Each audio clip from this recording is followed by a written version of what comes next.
नमस्कार मित्रांनो, आपल्या सगळ्यांचं हार्दिक स्वागत आहे आपल्या लाडक्या कार्यक्रमात ज्याचं नाव आहे डॉक्टर स्पीक्स इन आरोग्य संपदा. मी डॉक्टर निखिल हरेंद्र शासने आपल्या सगळ्यांचं हार्दिक स्वागत करतो.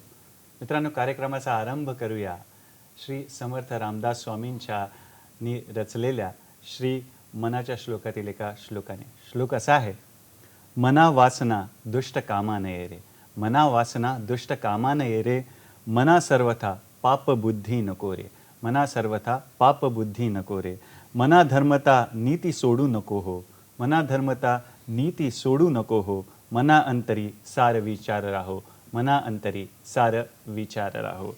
जय जय रघुवीर समर्थ श्रीराम. बरोबर मित्रांनो, पापबुद्धी म्हणा किंवा विषय वाचण्याची कामना जी आहे ती आपल्याला भरकटवते, त्याने आपलं नुकसानच होतं, त्यापासून लांब राहिलेलं चांगलं. तर मित्रांनो, श्लोकाची सुरुवात वासना, विषय वासना या शब्दाने झालेली आहे. तर आपले जे जाणकार मित्र आहेत त्यांनी आपला जो विषय आहे तो ओळखलाच असेल. आजचा आपला विषय आहे जागतिक एड्स दिवस, जो की 1 डिसेंबरला आपण साजरा करतो. बरोबर, आजचा आपला विषय आहे जागतिक एड्स दिन 1 डिसेंबरला आहे. हा विशेष कार्यक्रम आहे आणि मित्रांनो, या विषयावर मार्गदर्शन करायला आपल्याला मुंबई जिल्हे एड्स नियंत्रण संस्था जी आहे मुंबई स्थित, त्यातील 2 ज्येष्ठ मंडळी आपल्याला मार्गदर्शन करायला आलेले आहे. तर स्वागत करूया डॉक्टर विजयकुमार करंजकर सरांचं आणि डॉक्टर लतिका शिवकर मॅडमचं. नमस्कार, स्वागत आहे आपल्या कार्यक्रमात. मित्रांनो, डॉक्टरांशी तुमचा परिचय करून देतो. सुरुवात करूया लतिका मॅडमकडून.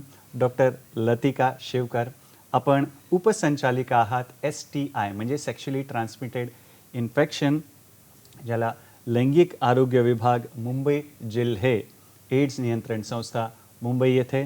शिक्षणाविषयी सांगायचं झालं तर आपण आपल्या MBBS नंतर पुढे DPH म्हणजेच डिप्लोमा इन पब्लिक हेल्थ केलं. आपल्या गाठीशी बृहन्मुंबई महानगरपालिकेत विविध पदावर काम करण्याच्या, सेवा देण्याचा 30 वर्षाचा अनुभव आहे.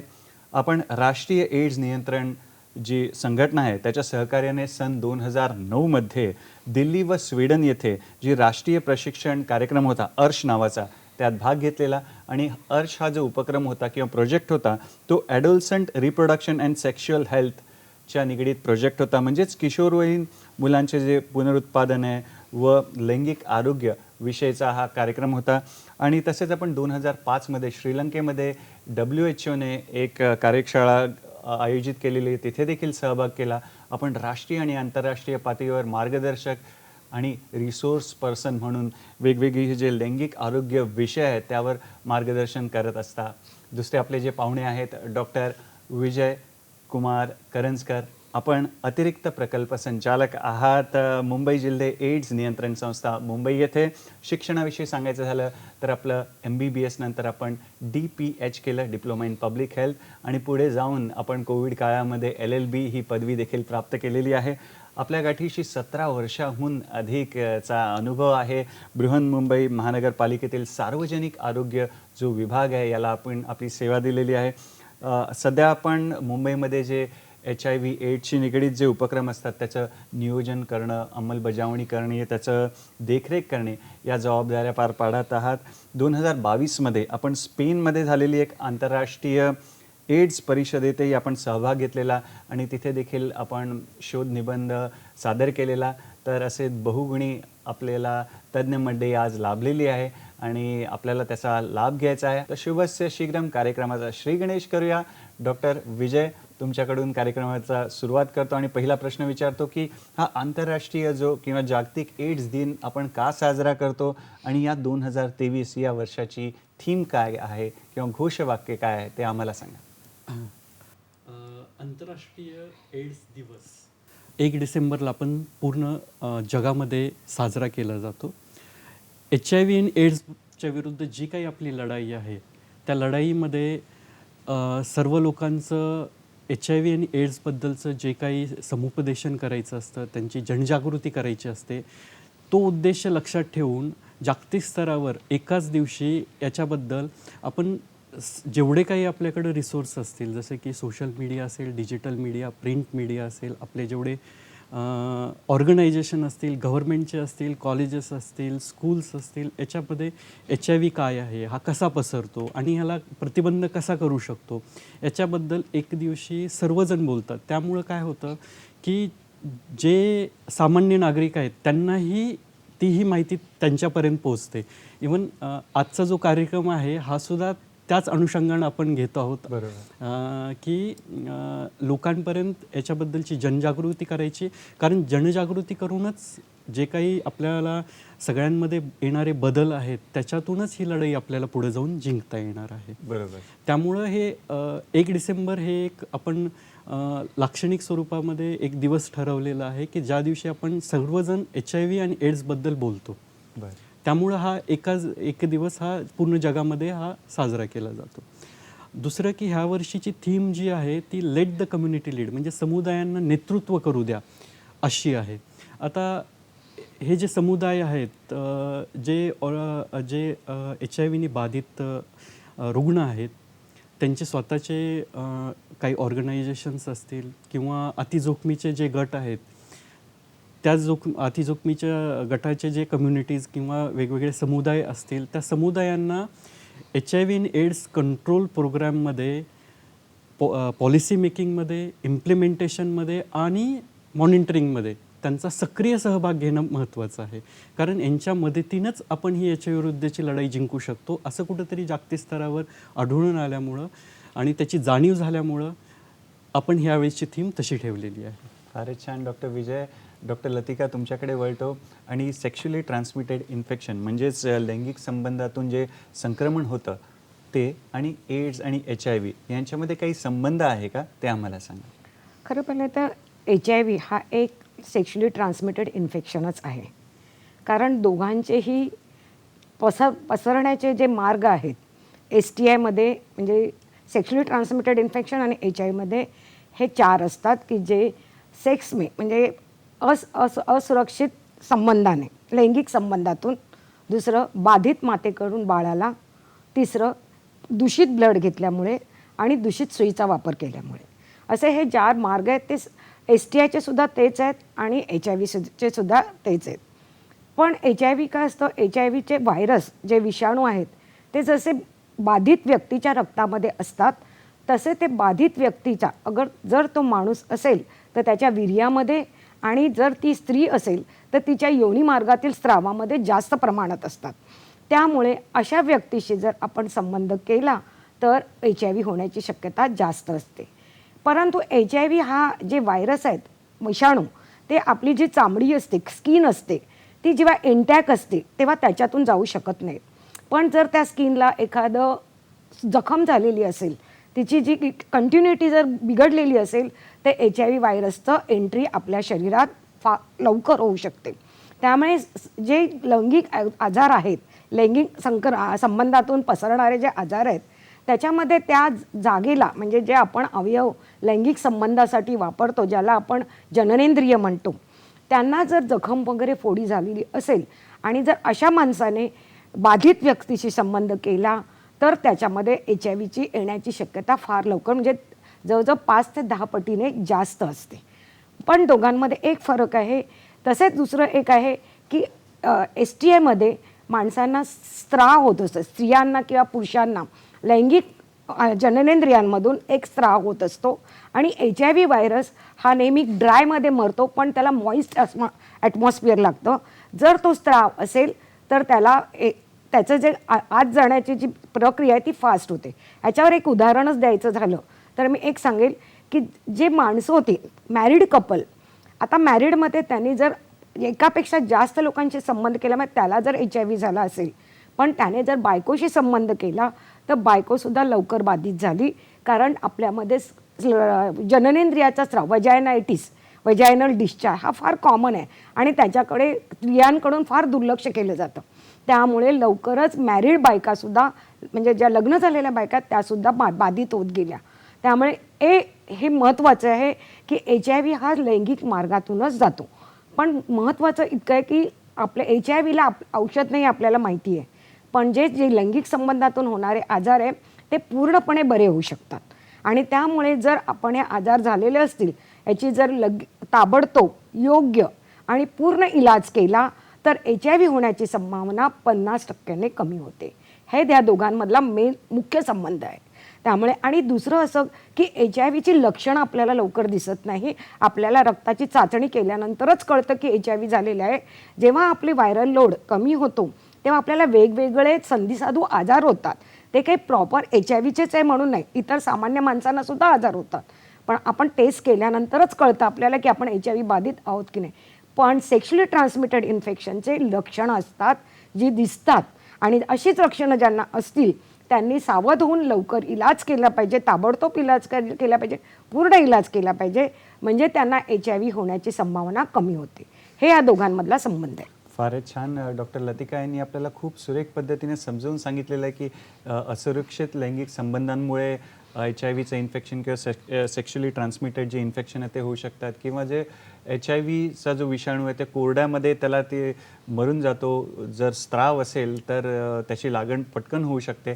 तर अजून जाणून घेऊया. डॉक्टर विजय, तुमच्याकडे वळतो आणि हे जे लैंगिक संबंधातून उद्भवणारे जे आजार आहेत ते कोणत्या कारणामुळे होतात त्याविषयी आम्हाला सांगा. आत्ता मॅडमनी खूप सुरेख पद्धतीनं सांगितलेलं आहे. त्याच्यात मी फक्त एवढीच भर घालू शकतो की असुरक्षित लैंगिक संबंध, असं मॅडमनी इथं पण सांगितलेलं आहे की असुरक्षित लैंगिक संबंध ज्याच्यामुळे हे लैंगिक संक्रमित आजार होण्याची जास्त शक्यता असते. मग हे सुरक्षित लैंगिक संबंध काय असतील असं आपल्या सर्वांना जाणून घ्यायचं असेल. आणि असुरक्षित लैंगिक संबंध काय आहेत? तर सुरक्षित लैंगिक संबंध म्हणजे आपला जो कोणी जोडीदार आहे, पती किंवा पत्नी आहे किंवा आपला जोडीदार असेल, त्याच्याबरोबर आपण विश्वासपूर्वक जे संबंध ठेवलेले आहेत त्यांना आपण सुरक्षित लैंगिक संबंध समजू शकतो. ते सोडून जर आपले दुसऱ्या कुणाबरोबर संबंध येणार असतील किंवा आपले एकापेक्षा अनेक लोकांबरोबर संबंध येणार असतील तर त्यावेळेस आपण निर्बंधक उपायांचा, जसं की कंडोम आहेत, त्यांचा जर उपयोग करत असाल तर त्यांना आपण सुरक्षित लैंगिक संबंध समजू शकतो. आणि असुरक्षित लैंगिक संबंध म्हणजे ज्यावेळेस आपण एकापेक्षा जास्त व्यक्तींबरोबर संबंध येत असतील आणि त्याच्यामध्ये आपण कोणतेही प्रतिबंधात्मक उपाय जसे की कंडोमचा उपयोग करत नसू, तर अशा ठिकाणी आपल्याला संभावना असते की आपल्याला अशा प्रकारचे आजार होण्याची शक्यता असते. त्यामुळं तिथं आपण काळजी घेणं गरजेचं आहे. फारच छान. डॉक्टर विजय यांनी सांगितलं आहे की असुरक्षित संबंध टाळायचा असेल तर आपल्याला निरोध किंवा कॉन्डमचा वापर केला पाहिजे. डॉक्टर लतिका, तुमच्याकडे वळतो आणि हे जे लैंगिक संबंधातून जे उद्भवणारे जे आजार आहेत, संक्रमण आहेत, STI, त्याची लक्षणं कोणती, कसे ओळखायचे ते आम्हाला सांगा. आता आपण जेव्हा लैंगिक संबंध करतो म्हणजे लैंगिक अवयवांचा वापर करतो, त्यामुळे जी काही लक्षणं आपल्याला दिसणार ती शक्यतो मुख्यतः लैंगिक अवयवांवरच दिसतात. पुरुषांमध्ये जर म्हणायचं झालं तर पुरुषांना लघवीचा त्रास होतो, बर्निंग मिक्च्युरेशन म्हणजे लघवीला जळजळ होते, लघवीच्या मार्गातून स्त्राव येतो म्हणजे पूसारखा येऊ शकतो. केव्हा केव्हा जे लैंगिक अवयव आहेत आपले, स्क्रोटम आहेत, टेस्टिस आहेत म्हणजे लिंग किंवा बाजूचे जे सॅक आहेत त्याच्यावर जखमा येऊ शकतात. ह्या जखमांच्या बरोबर केव्हा जसं आपल्या पायाला जखम झाली की जांघेत गाठ येते, तसं त्या जर जखमा असतील तुमच्या लैंगिक अवयवांवर तर तुमच्या जांघेमध्ये सुद्धा गाठ येऊ शकते.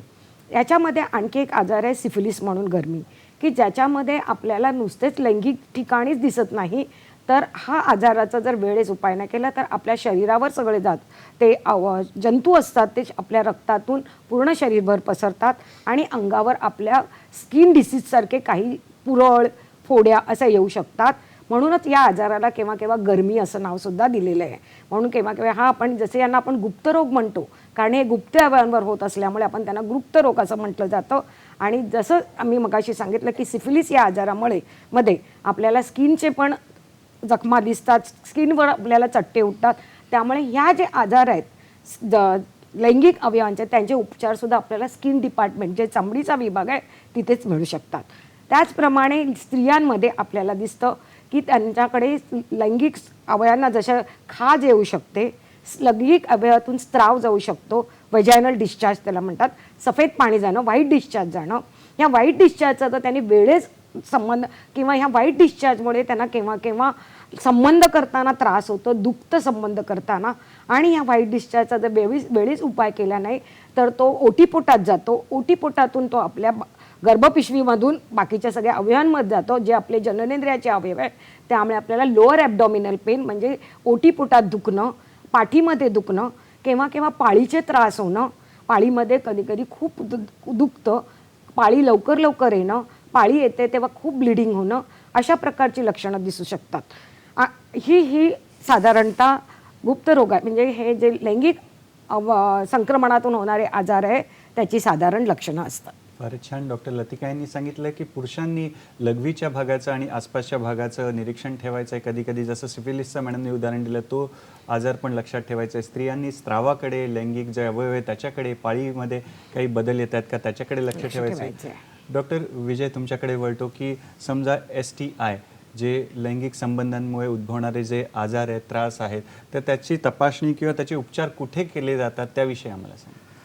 लैंगिक संक्रमित आजारांचे उपचार करण्यासाठी सुरक्षा क्लिनिकची आपण निर्मिती केलेली आहे.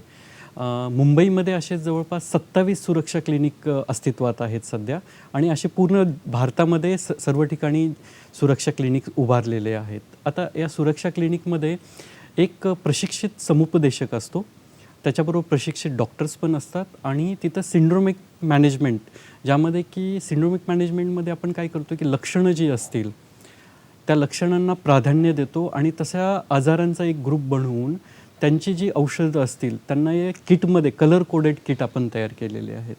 त्या कलर कोडेड किटचा उपयोग करून त्यांचा आपण उपचार करतो. फारच छान. आणि याच्यामध्ये मी थोडं ॲड करू शकते. ही जे औषधं दिली जातात ती पूर्ण मोफत दिली जातात, आणि हे जे समुपदेशक जे बसतात ते गायनॅक डिपार्टमेंट, म्हणजे जे स्त्री रोगांचं जे डिपार्टमेंट असतं तिथे असतात किंवा स्किन डिपार्टमेंटमध्ये असतात. ही सेवा देताना त्याच्याबरोबर ते तुमचं समुपदेशन पण करतात, ज्याला म्हणतात रिस्क असेसमेंट, की तुम्हाला हे आजार होण्याचं कारण काय.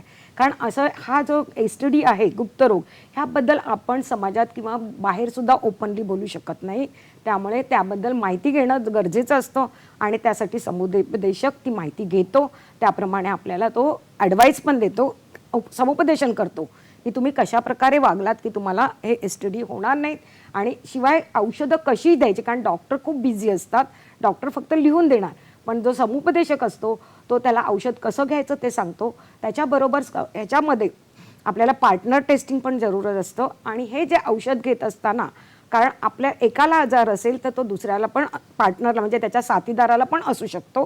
त्यामुळे जेव्हा तुम्ही आजाराचं औषध घेत असता तेव्हा संबंध करताना नेहमी कंडोमचा वापर करायचा, की ज्यामुळे दुसऱ्याला होणार नाही, आणि शक्यतो आपल्या साथीदाराला सुद्धा हे टेस्ट करण्यासाठी आणि उपचार करणे, जरी साथीदाराला कोणतीही लक्षणं नसतील तरी त्याला उपचार दिले जातात जे आपण रुग्णाला देतो, की ज्याच्यामुळे पूर्णपणे तो आजार त्या रुग्णामध्ये बरा होऊ शकतो. फारच छान. डॉक्टर विजय आणि डॉक्टर लतिका आपल्याला छान मार्गदर्शन करतात. गुप्त रोगाविषयी चर्चा सुरू आहे, जागतिक एड्स दिन आहे त्याच्याविषयी चर्चा सुरू आहे, जो की 1 डिसेंबरला असतो. मित्रांनो, आणि तुमच्या मनात देखील कुठलेही प्रश्न असतील तर आम्हाला विनासंकोच तुम्ही फोन करायचा आहे. तर मित्रांनो, इथे समर्थ रामदास स्वामींचा एक श्लोक आठवतो. मना सांगपा रावणा काय झाले, अकस्मात ते राज्य सर्वे बुडाले, म्हणून कुडी वासना सांडी वेगी, बळे लागला काळ हा पाठी लागी, बळे लागला काळ हा पाठी लागी. मित्रांनो, इथे घेऊया एक छोटीशी विश्रांती. पाहत राहा आपला लाडका कार्यक्रम ज्याचं नाव आहे डॉक्टर स्पीक्स इन आरोग्य संपदा, फक्त आणि फक्त सह्याद्री वाहिनीवर, प्रत्येक घरासाठी, घरातल्या प्रत्येकासाठी.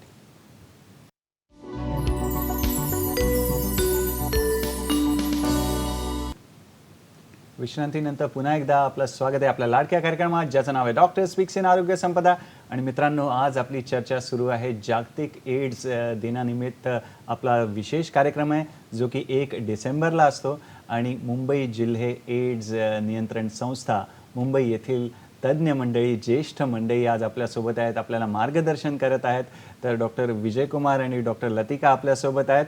तर डॉक्टर लतिका, तुमच्याकडे वळतो, आणि आम्हाला सांगा की लैंगिक संबंधातून उद्भवणारे जे आजार आहेत, समजा त्याचे वेळेत निदान नाही झालं किंवा वेळेत उपचार नाही घेतले तर काय समस्या उद्भवू शकतात त्याविषयी आम्हाला सांगा. जसं मी मगाशी सांगितलं पहिल्या वेळेसच, की पुरुषांना HIV झालेला होता, पण तो स्त्रीला पण त्याच्यामुळे झाला, कारण तो व्हाईट डिस्चार्ज, त्यांच्या बायकोला व्हाईट डिश असल्यामुळे तो लगेच संक्रमित झाला. त्यामुळे जर तुम्हाला STI असतील तर ते संक्रमित होतात. हा त्याचा गंभीर परिणाम होतो, की STIची जर आपण लगेच ट्रीटमेंट आणि पूर्ण ट्रीटमेंट नाही घेतली तर ते आपण नेग्लेक्ट करून चालत नाही, एस्पेशली स्त्रियांनी. दुसरी गोष्ट असं की हा जर आजारात जी स्त्रियांमध्ये उदाहरणार्थ स्त्राव होत असतो, ह्या स्त्रावाकडे त्याने वेळेच लक्ष नाही दिलं तर पाळीचे जे त्रास होतात की पाळी व्यवस्थित न येणं किंवा जास्त ब्लिडिंग होणं, त्याचबरोबर हा जो स्त्राव आहे हा पुढे वर जाऊन गर्भपिशवीमधून जी फॅलोपियन ट्यूबमधून आहे, ज्या नलिका आहेत जिथून आपलं अंड मॅच्युअर अंड प्रत्येक महिन्याला वाहून आणलं जातं, त्या नलिका ब्लॉक होतात आणि त्या नलिका एकदा ब्लॉक झाल्या की त्या बाईला पुढे मूल होण्याची शक्यता कमी होते, त्या म्हणजे तिच्यामध्ये वंध्यत्व येतं. त्यामुळे हा खूप मोठा वाईट परिणाम आहे. आपण हे वाईट डिस्चार्ज आहे जो योनी मार्गातून स्राव असतो तो असाच नेग्लेक्ट करून चालणार नाही. असेल तर तो वेळीच त्याच्यावर उपचार करून आपल्याला बरं करून घेतलं पाहिजे. दुसरी गोष्ट असं की केव्हा केव्हा काय होतं, हे सिफिलिस जो आजार मी सांगितला, ज्या सिफिलिस आजारामध्ये आपण सुरुवातीला तिथे चट्टा वगैरे येतो त्या जागेवर, त्याला आपण प्रायमरी सिफिलिस म्हणतो. आणि जर त्याचा इलाज आपण पूर्णपणे किंवा वेळीच केला नाही तर 1-2 वर्षानंतर आपण सेकंडरी स्टेजला जातो, सेकंडरी सिफिलिस. जसं मी मगाशी सांगितलं की त्या स्टेजमध्ये पूर्ण रक्तामधले आपले हे जंतू पसरल्यामुळे अंगावर पूर्ण चट्टे येऊ शकतात आणि गरमी होतं. आणि ह्या स्टेजला पण आपण इलाज केला नाही तर पुढे आपल्याला टर्शरी सिफिलिससुद्धा होऊ शकतो की ज्याच्यामध्ये आर्टरी किंवा आपले ब्रेन स्पाईन म्हणजे ब्रेनचा सिफिलिस होऊ शकतो, मॅनेंजायटिस होऊ शकतो सिफिलिस, आणि स्पायनल कॉर्ड त्यालासुद्धा सिफिलिस होऊन पॅरालिसिस वगैरे होण्याची शक्यता असते. त्यामुळे एखाद्याला जर सिफिलिस आजार असेल, आणि हा सिफिलिस आजार कसा ओळखला जातो तर ज्याला कोणाला चट्टे असतील अंगावर किंवा त्या जागेवर जखम असेल तर त्याने आपल्या रक्ताची चाचणी करून घेणं खूप गरजेचं आहे. आणि ही रक्ताची चाचणी म्हणजे VDRL टेस्ट किंवा RPR टेस्ट. ही VDRL आणि RPR टेस्ट जर पॉझिटिव्ह आली तर ताबडतोब इलाज म्हणजे जो 3 महिने आपल्याला पेनिसिलिन इंजेक्शन प्रत्येक आठवड्याला एक असं करून 3 इंजेक्शन घ्यावी लागतात. खरं बघायला गेलं ते इंजेक्शन फार दुखतात सुद्धा आणि पेनफुल असतात. त्यामुळे पेशंट असतात किंवा आमचा असा अनुभव आहे, एक इंजेक्शन घेतल्यानंतर पेशंट येणं टाळतो. त्यामुळे माझी खरंच विनंती आहे की असं जर काय असेल तर पूर्ण ट्रीटमेंट करा, तर नाहीतर तुम्हाला तो आजार पूर्ण बरा न होता तो पुढच्या स्टेजमध्ये जातो आणि त्याची कॉम्प्लिकेशन येतात.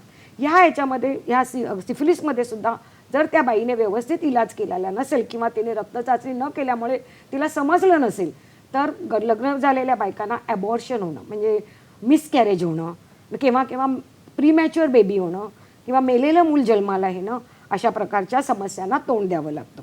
पुरुषांमध्ये सुद्धा आपण जेव्हा बघितलं की त्यांना जर हाच त्यांच्या मूत्रमार्गातून म्हणजे पेनिसमधून जर स्त्राव होत असेल आणि त्यांनी त्याचा जर किंवा लघवीला जळजळ होणे, लघवीमध्ये दुखणे किंवा संबंध करताना दुखणे, अशा वेळेस डॉक्टरकडे जाऊन वेळीच इलाज नाही केला तर तो हा स्त्राव वास डेफरन्स म्हणजे ज्या नलिका स्पर्म घेऊन येतात त्या नलिकांमधून टेस्टिसकडे म्हणजे आपल्या वृषणांकडे जातो आणि वृषणांना सूज येऊन त्याच्यामध्ये त्याचं इन्फेक्शन होतं आणि आपल्या अंडकोशाला सूज येते आणि हे कॉम्प्लिकेशन आहे त्याचं. आणि ह्या आजाराचा इलाज डिस्पेन्सरीमध्ये नाही होत तर तो ॲडमिट करावा लागतो पेशंटला. त्यामुळे हे त्याचं कॉम्प्लिकेशन आहे. त्याचप्रमाणे जर इलाज बरोबर केले नाही, हे ज्याला परत परत हे आजार होत राहिले तर स्त्रियांमध्ये ह्याचा सर्विक्सचा म्हणजेच जे गर्भपिशवी आहे तिचं जे मुख आहे त्याचा कॅन्सर होण्याची शक्यता असते आणि पुरुषांमध्ये वृषणन म्हणजे टेस्टिसचा कॅन्सर होण्याची शक्यता असते. तर त्यामुळे त्यांच्यामुळे म्हणजे स्त्रियांमध्ये सुद्धा आणि पुरुषांमध्ये सुद्धा वंध्यत्व येऊ शकतं. स्त्रियांमध्ये पाळीचे त्रास होऊ शकतात, पुरुषांना त्यांच्या लघवीचा त्रास होऊ शकतो, कॅन्सर होतो. तर हे सगळे त्याचे पुढच्या समस्यांना तोंड द्यायला लागू नये म्हणून या गुप्तरोग जे आहेत आपण जे संक्रमित आजार म्हणतो सेक्शुअली ट्रान्समिटेड इन्फेक्शन, त्यांचा वेळीच पूर्ण इलाज करणे अतिशय गरजेचं आहे. फारच छान.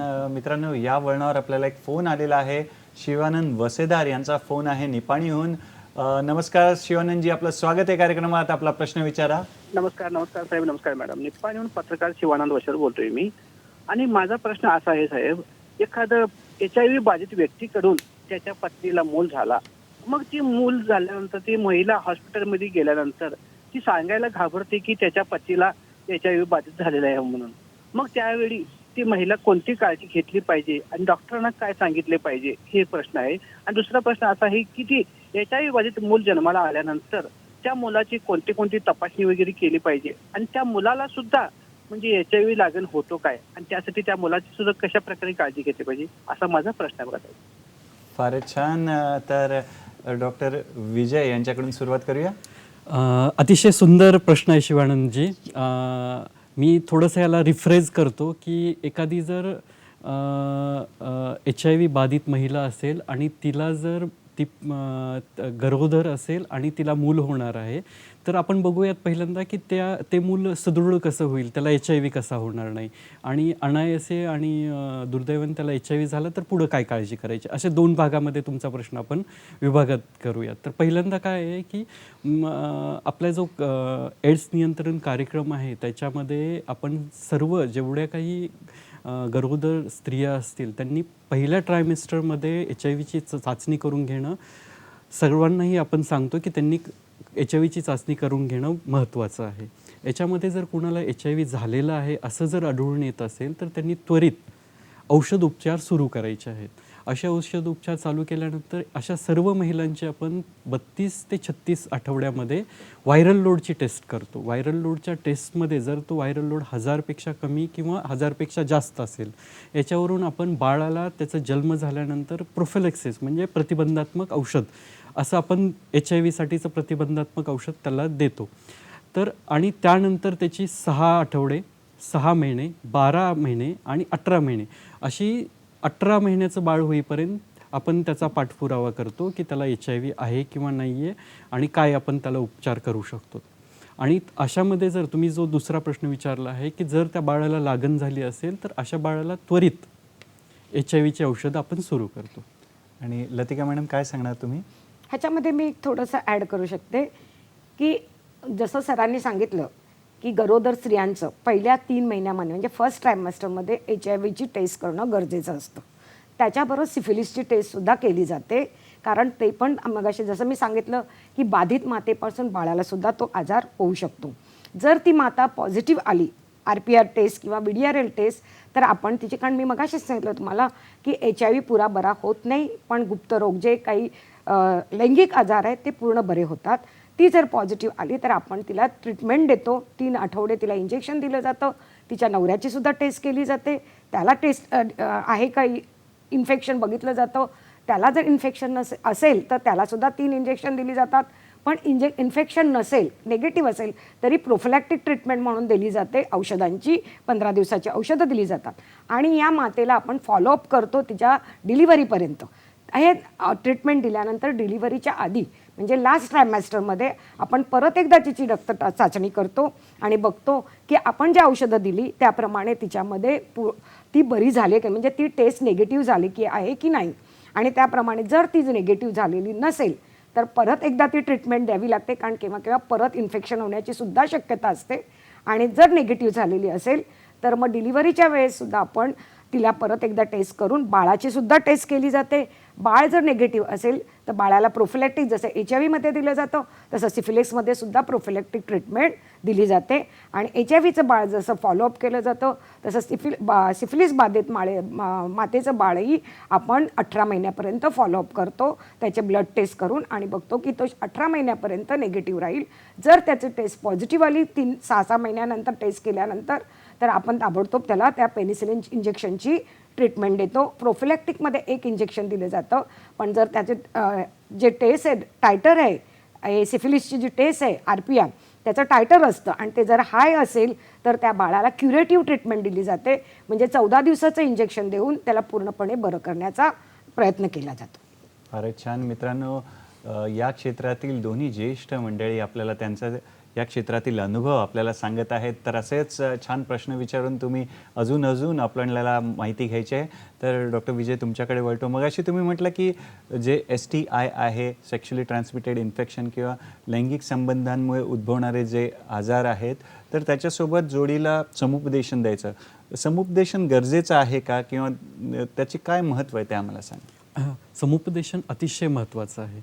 आता आपण आत्तापर्यंतच्या चर्चेमध्ये बघितलं आहे की हे आजार पसरण्याचं मुख्य कारण जे आहे ते असुरक्षित लैंगिक संबंध आहेत. तर असुरक्षित लैंगिक संबंध कशा प्रकारे होतात आणि त्यामध्ये जर बदल घडवायचा असेल तर समुपदेशकाचं काम खूप महत्त्वाचं आहे. ज्यावेळेस एखादा पेशंट असा येतो त्यावेळेस त्याची रिस्क असेसमेंट करून त्याचं वागणं आहे त्याच्यामध्ये काय बदल घडवायचा आहे आणि तो बदल त्याच्या जीवनामध्ये घडून आल्यानंतर जे आत्ताच आपण इन्फेक्शन थांबवू शकतो, पण त्यांना ते परत परत रिपीटेड इन्फेक्शन होणार नाही याची जर काळजी घ्यायची असेल तर समुपदेशकाला तिथे भेटल्यानंतर समुपदेशक त्याची रिस्क असेसमेंट करतो, कशामुळं होतं याचं जाणून घेतो आणि त्यानंतर तो त्याला त्याच्या वागण्यामध्ये बिहेवियरमध्ये चेंज करण्यासाठी प्रेरित करतो, ज्याच्यामुळे तो आजार आज बरा झाल्यानंतर पुन्हा त्याला होणार नाही. तसेच तो इथे त्याचे जे कोणी पार्टनर असतील त्यांनाही टेस्टसाठी घेऊन येण्यासाठी प्रेरित करतो, जेणेकरून ते तिथे येतील आणि त्यांचीही तिथं टेस्ट होईल आणि त्यांचेही पूर्णपणे उपचार होतील. त्यामुळे प्रशिक्षित समुपदेशकाची अत्यंत गरज आहे सुरक्षा केंद्रामध्ये ह्या लैंगिक संक्रमित आजारांचं पूर्णपणे उपचार करण्यासाठी. फारच छान. डॉक्टर विजय यांनी छान महत्त्व समजून सांगितलं आहे काउन्सिलिंगचं, समुपदेशनाचं. डॉक्टर लतिका तुमच्याकडे वळतो आणि लैंगिक अवयवाच्या स्वच्छतेचं काय महत्त्व आहे ते आम्हाला सांगा. असं बघायला तर लैंगिक अवयव आहेत त्यांचा उपयोग आपल्याला युरिन पास करण्यासाठी, म्हणजे आपले जे युरिन पास करण्याचे जागा आणि स्टूल म्हणजे संडासची जागा त्याच्या आजूबाजूला असल्यामुळे आपण जर तिथे स्वच्छता नाही राखली तर हे इन्फेक्शन लैंगिक अवयवांना जाऊ शकतं. उदाहरणच द्यायचं झालं तर माझ्याकडे एक पेशंट आलं होतं कपल, त्या माणसाला युरिनरी ट्रॅक इन्फेक्शन होतं आणि तो युरिनरी ट्रॅक इन्फेक्शन त्याची बायकोबरोबर संबंध येत असल्यामुळे तिलासुद्धा ते होत होतं. त्यामुळे जे आपण जननेंद्रियाचे आजार असतात जर स्वच्छता न ठेवल्यामुळे आपल्याला ते दुसऱ्या पार्टनरला सुद्धा ते आपण आजार देऊ शकतो, म्हणजे ते सेक्शुअली ट्रान्समिटेड इन्फेक्शन होतात. त्यामुळे लैंगिक अवयवांची स्वच्छता ठेवणं अतिशय गरजेचं असतं. दुसरी गोष्ट म्हणजे तिथे जर आपण स्वच्छता ठेवली नाही तर तिथे ओलेपणा, जसं आपण आता ह्याच्यात राहतोय मॉइस्ट ॲटमॉस्फिअर, आपल्याकडे घाम खूप येतो, त्यामुळे आपले कपडे अंडरवेअर्स ओले राहतात आणि या ओले अंडरवेअर घेऊन आपल्याला तासनतास बाहेर राहावं लागतं. त्यामुळे आपल्याला जे काही अंडरवेअर आपण वापरतो ते नेहमी कॉटनचे वापरावे की ज्यामुळे आपला घाम सोक केला जाईल आणि ओलावा न राहता आपल्याला फंगल इन्फेक्शन नाही होणार. जर का आपल्याला जे कॉटन नायलॉन वगैरेचे अंडरवेअर घेतले तर ते घाम असतो तो आपला सोक होत नाही आणि त्याच्यामुळे फंगल इन्फेक्शन होतं, इचिंग होतं. इचिंगमुळे आपण जखमा करतो त्या अवयवांना आणि ते अवयव अतिशय नाजूक असतात, त्यांची स्किन खूप नाजूक असते, त्यामुळे आपल्याला त्रास होण्याची शक्यता असते. त्याचबरोबर स्त्रियांना एस्पेशली त्यांना जेव्हा पाळी येते, मासिक पाळी येते, तेव्हा त्यांना सॅनिटरी नॅपकिन घ्यावे लागतात. हे सॅनिटरी नॅपकिनसुद्धा आपण वेळोवेळी बदलले पाहिजे व्यवस्थित. ते जर ओले राहिले तर फंगल इन्फेक्शन. त्याचप्रमाणे वजायनल डिस्चार्ज, ट्रायकोमोनस वजायनल डिस्चार्ज जो म्हटला जातो की जो अस्वच्छ राहण्यामुळे होतो, कुमारिका मुलींना म्हणजे ज्या लग्न न झालेल्या आहेत त्यांनासुद्धा होऊ शकतो. त्यामुळे ही काळजी घेणं अतिशय महत्त्वाची आहे स्वच्छतेची. फारच छान सोप्या भाषेत आपल्याला डॉक्टर लतिका यांनी सांगितलं. डॉक्टर विजय, मगाशी तुम्ही साथीदाराच्या उपचारांविषयी किंवा समुपदेशनाविषयी सांगत होता. आता मला सांगा, हे जे लैंगिक अवयवांचे जे आजार होतात त्यात साथीदारावर उपचार करणे किती महत्त्वाचं आहे, काय आहे त्याविषयी सांगा. अतिशय सुंदर प्रश्न आहे की आता आपण असं समजूयात की एका व्यक्तीला जर लैंगिक संक्रमित आजार झालेला आहे आणि तो उपचार घेण्यासाठी आलेला आहे आणि त्याचा उपचार पूर्ण होऊन तो पूर्ण बरा झाला आहे, पण त्याच्या आधी त्याचे जो कोणी जोडीदार असेल, पती किंवा पत्नी असेल किंवा जो जोडीदार असेल, त्याच्याबरोबर जे त्याचे लैंगिक संबंध होते त्याच्यातून शक्यता आहे की तो लैंगिक आजार त्याही व्यक्तीला तिथे पोचलेला असेल आणि इथून तो बरा झाल्यानंतर ज्यावेळेस तो त्या व्यक्तीबरोबर पुन्हा लैंगिक संबंध प्रस्थापित करतो त्यावेळेस त्याला पुन्हा त्या आजाराची लागण होण्याची शक्यता आहे.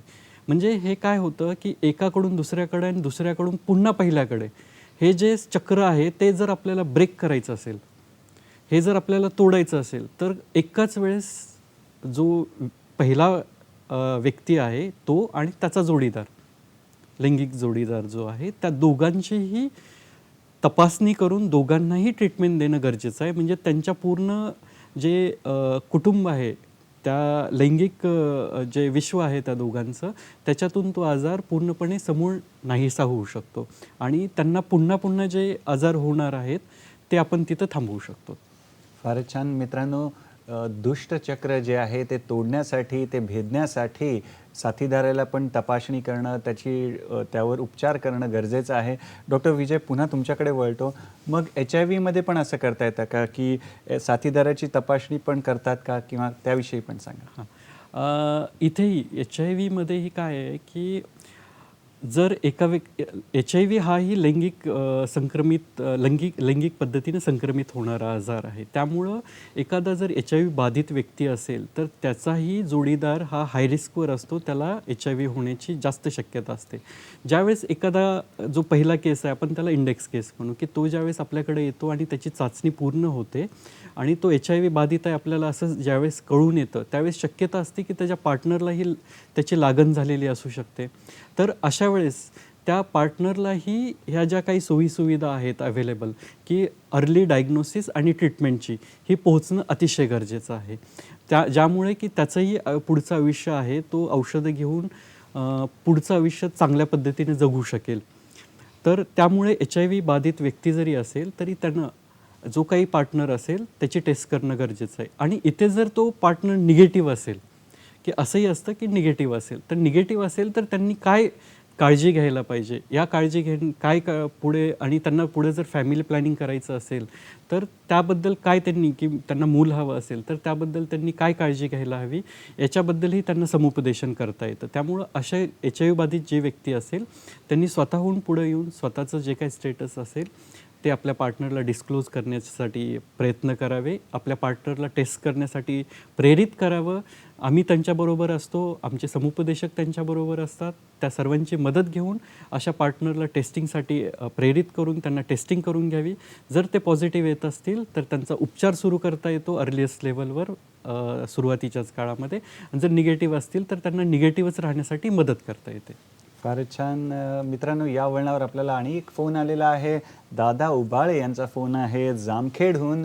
नमस्कार दादा, आपलं स्वागत आहे कार्यक्रमात. आपला प्रश्न विचारा. माझा प्रश्न असा आहे की एड्स झाल्यानंतर जास्त दिवस जगण्यासाठी कोणते औषधोपचार घेतले पाहिजेत याबद्दल सांगा.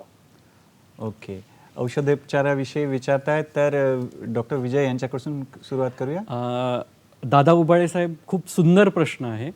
आपण जर का नाही आज जागतिक एड्स दिनानिमित्त हा कार्यक्रम आहे, तर याच्यामध्ये आपण बघूयात की सुरुवातीच्या काळामध्ये चांगली औषधं नव्हती, पण आज खूप सुंदर आणि चांगली इफेक्टिव्ह अशी औषधं अवेलेबल आहेत. एक सिंगल पिल TLD म्हणून आहे, जी गव्हर्मेंट दवाखान्यामध्ये विनामूल्य दिली जाते, आयुष्यभरासाठी दिली जाते. HIV बाधित जर व्यक्ती असेल तर त्या व्यक्तीला ती आयुष्यभर मोफत दिली जाते.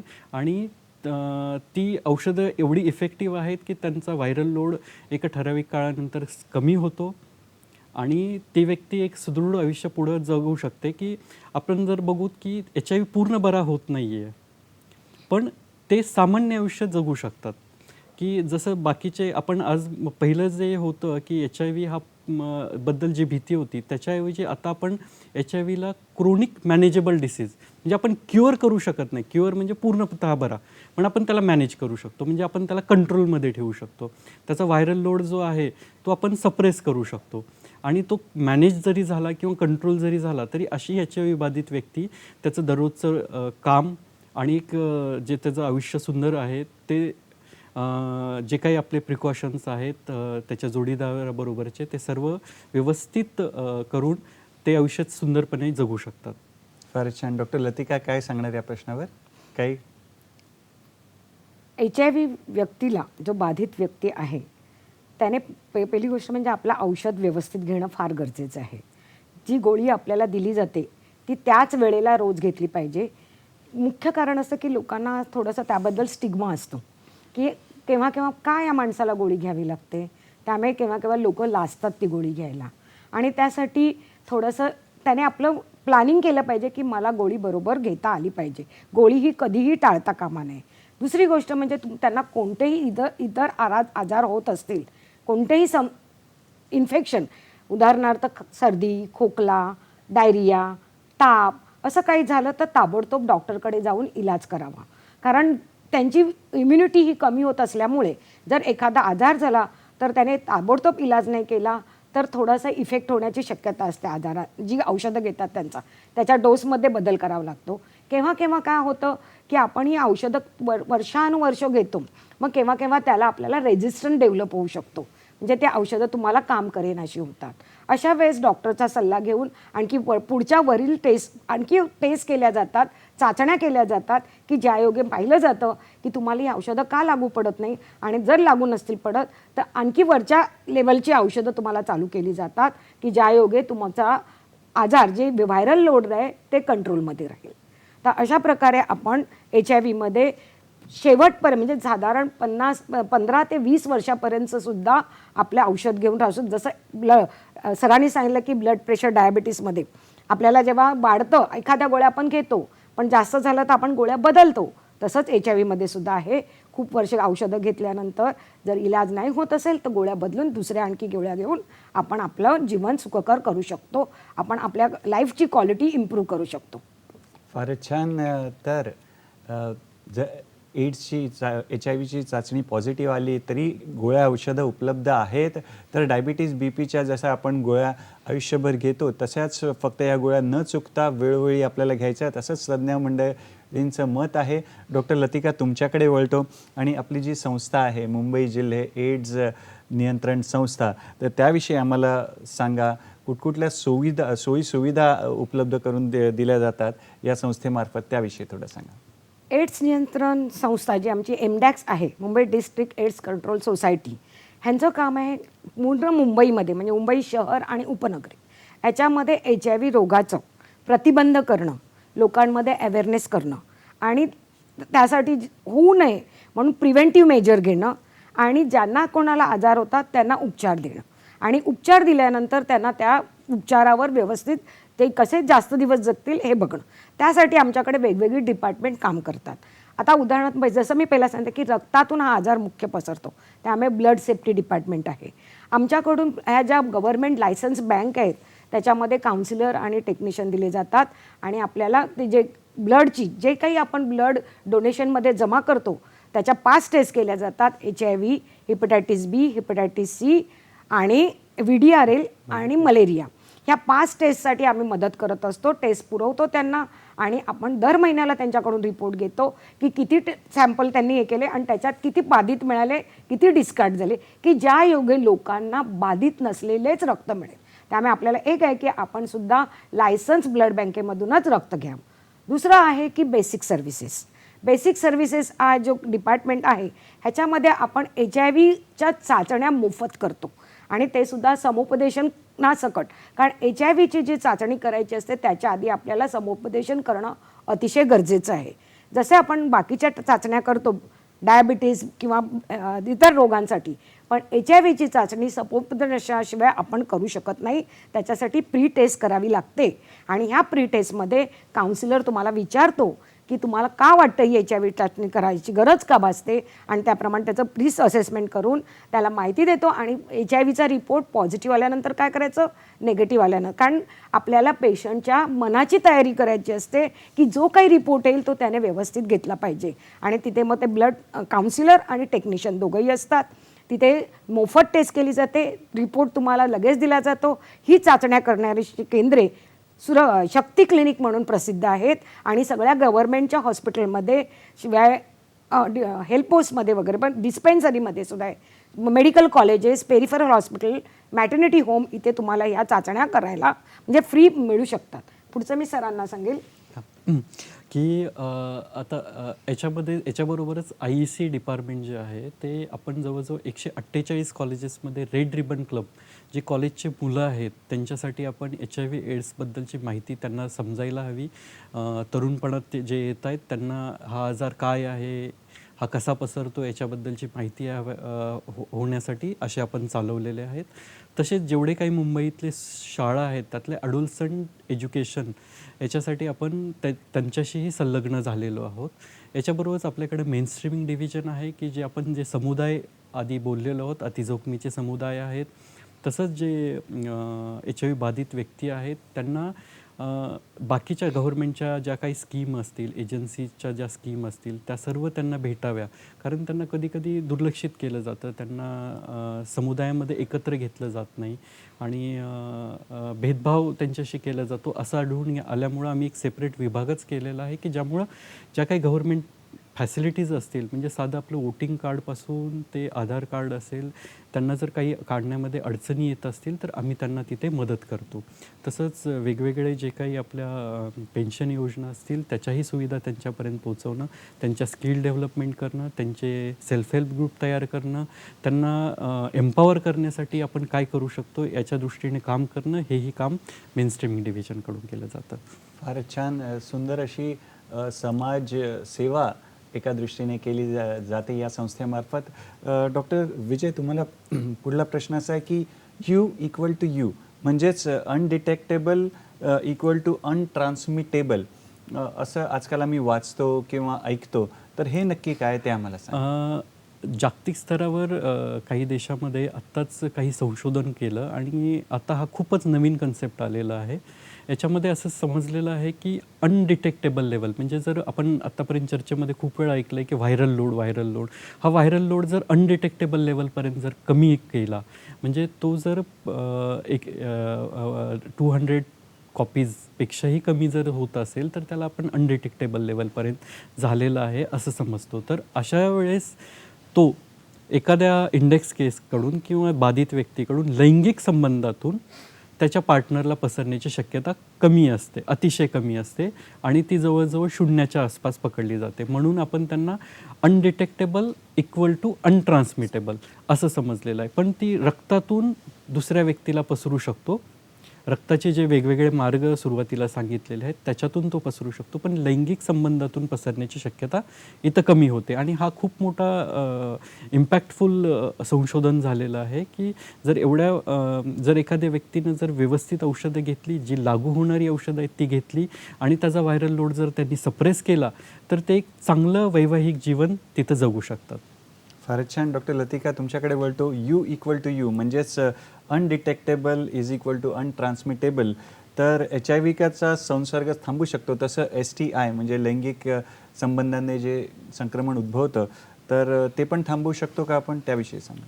लैंगिक संबंधातून होणारे आजार थांबवण्यासाठी एकच उपाय आणि तो म्हणजे सुरक्षित लैंगिक संबंध.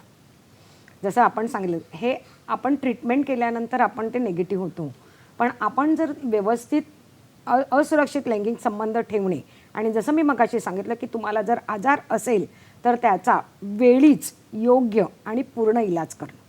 जर वेळीच आणि योग्य आणि पूर्ण इलाज केला तर एकापासून दुसऱ्याला तो आजार होण्याची शक्यता कमी होते.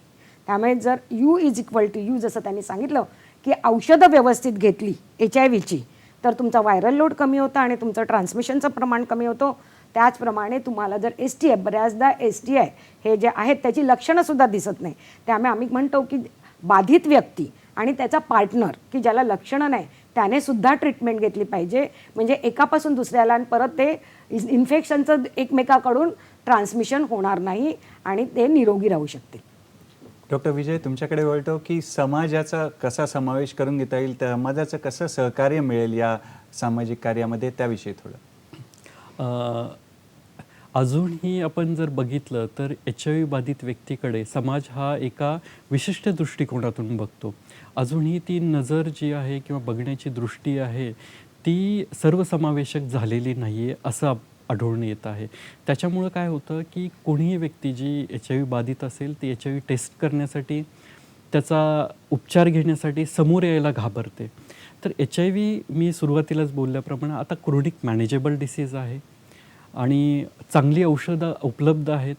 आणि आम्ही वारंवार सांगत आलो आहे की HIV हा एकत्र काम केल्याने, एकत्र राहिल्याने किंवा एकत्र जेवल्यानंतर असा पसरत नाही, तो फक्त 4च मार्गातून पसरतो. त्यामुळं आपण एकत्र काम करू शकतो. अशा जे HIV बाधित व्यक्ती आहेत त्यासुद्धा सन्मानानं समाजामध्ये जगू शकतात. तर समाजाला जे काही आहे त्या सर्वांना विनंती असेल इथे की जे काही स्टिग्मा आणि डिस्क्रिमिनेशन होतं, HIV बाधित व्यक्तीकडं ज्या दृष्टिकोनातून पाहिलं जातं तो बदलण्याची इथं गरज आहे.